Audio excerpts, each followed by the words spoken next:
laporan eksperimen sains yang pasal gerak balas tumbuhan terhadap cahaya atau tropism yang ada tanah tumbuhan plant dalam bikar.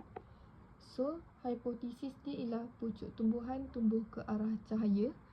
Pemboleh ubah dimanipulasi arah cahaya terhadap pucuk anak benih.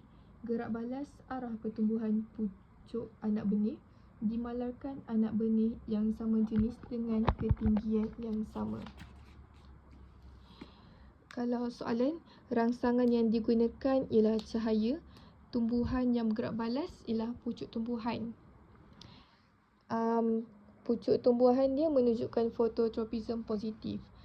Kedua, yang terhadap geotropism yang dalam balang bentuk bulat tu. Hipotesis akar tumbuhan tumbuh ke arah graviti, manakala pucuk tumbuhan tumbuh ke arah yang bertentangan dengan graviti. Dimanipulasi kedudukan anak benih relatif pada arah graviti. Gerak balas arah tumbuhan akar dan pucuk anak benih. Dimalarkan kehadiran air, ketidakhadiran cahaya, anak benih dengan akar dan pucuk yang lurus. Bahan dia tak payah bahan. Okey. So soalan dia, kenapa susun radas almari yang gelap dalam almari gelap supaya rangsangan cahaya tak mempengaruhi pertumbuhan anak benih kacang. Kalau bagi pemerhatian, pucuk anak benih ke atas menentang arah graviti, akar anak benih ke bawah mengikut graviti.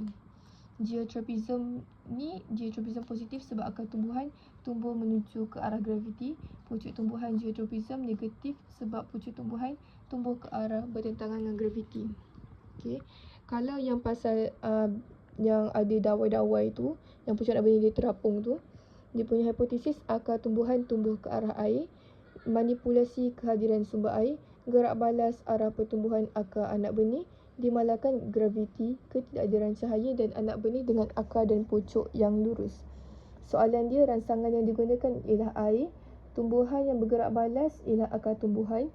Fungsi kalsium klorida ialah untuk menyerap air dan kelembapan udara dalam bikar Y.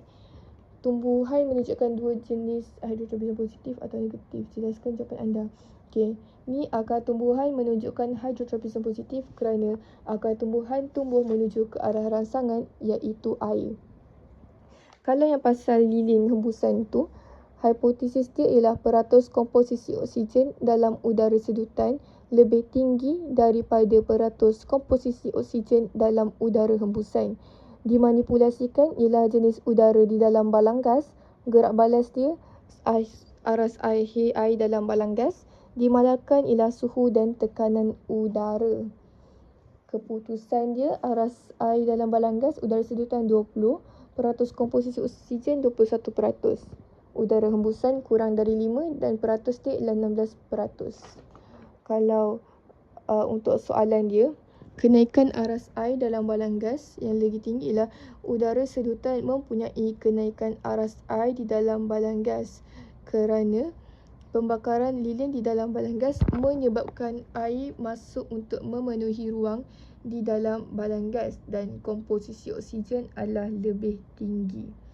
Okey, yang kedua, kepekatan yang udara sedutan udara hembusan itu, hipotesis dia, kepekatan karbon dioksida dalam udara hembusan adalah lebih tinggi daripada kepekatan karbon dioksida dalam udara sedutan. Kalau pemboleh ubah manipulasi jenis udara yang dilalukan ke dalam air kapur, gerak balas keadaan air kapur, dimalarkan kepekatan air kapur. Keputusan dia, udara sedutan jernih, udara hembusan keruh.